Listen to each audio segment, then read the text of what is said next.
Daily. Taste the Daily. Dasara సందర్భంగా Osmania hospital కి కొత్త భవన నిర్మాణ పనులు లాంఛనంగా ప్రారంభమయ్యాయి. గోషామహల్ స్టేడియంలో mega engineering director Govardhan Reddy పూజలు నిర్వహించి పనులను ప్రారంభించారు. జనవరి 31వ తేదీన సీఎం రేవంత్ రెడ్డి భవన నిర్మాణ పనులకు శంకుస్థాపన చేశారు. 26 ఎకరాల విస్తీర్ణంలో ఏర్పాటు కానున్న ఉస్మానియా హాస్పిటల్ కి భవన నిర్మాణ పనులను మెగా ఇంజనీరింగ్ సంస్థకు అప్పగించారు.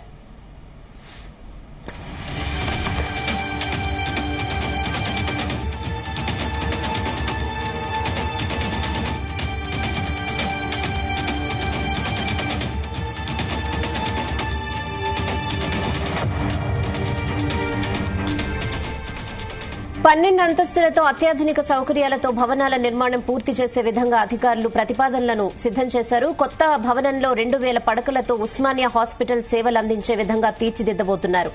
హాస్పిటల్ భవన నిర్మాణంలో సెల్లార్లో చేపట్టే 2 అంతస్తుల్లో పార్కింగ్ సౌకర్యం కల్పిస్తారు.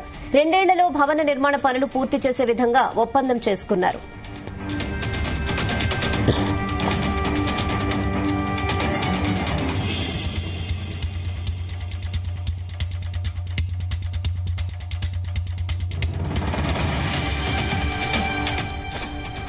$32 లక్షల చదరపు అడుగుల విస్తీర్ణంలో నిర్మాణం కానున్న ఉస్మానియా హాస్పిటల్లో 29 మేజర్ 12 మైనర్ ఆపరేషన్ థియేటర్స్ ఉండే విధంగా ప్రతిపాదనలు ఆమోదం పొందాయి.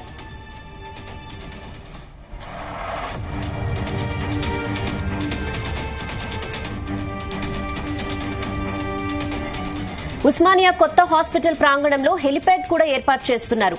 రోబోటిక్ సర్జరీ, ట్రాన్స్ప్లాంట్ థియేటర్స్, మురుగునీటి శుద్ది ప్లాంట్లు, బయోమెడికల్ వేస్ట్ మేనేజ్మెంట్ ప్లాంట్లను నిర్మించబోతున్నారు.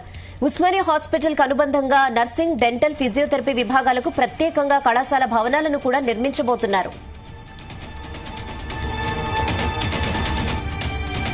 ప్రభుత్వంతో కుదుర్చుకున్న ఒప్పందంతో నిర్దేశిత టైంకి భవనాల నిర్మాణం పూర్తి చేస్తామని మెగా ఇంజనీరింగ్ సంస్థ డైరెక్టర్ గోవర్ధన్ రెడ్డి తెలిపారు. ప్రైవేట్ హాస్పిటల్స్ కి ధీటుగా నూతన భవనాల నిర్మాణం జరుగుతుందన్నారు. అధునాతన సౌకర్యాలు, పరికరాలతో హాస్పిటల్ నిర్మాణం పూర్తి చేస్తామన్నారు.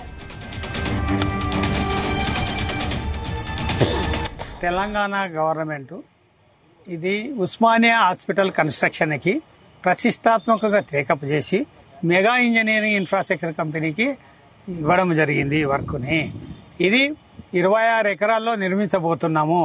ఇది 32 lakhs SFTని కన్స్ట్రక్షన్ చేయబోతున్నాము. ఇది 30 నెలల్లో కంప్లీట్ చేయాలి.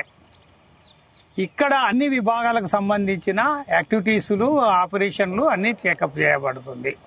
ప్రైవేటు హాస్పిటల్స్ కు ధీటుగా ఇది నిర్మించబడుతుంది.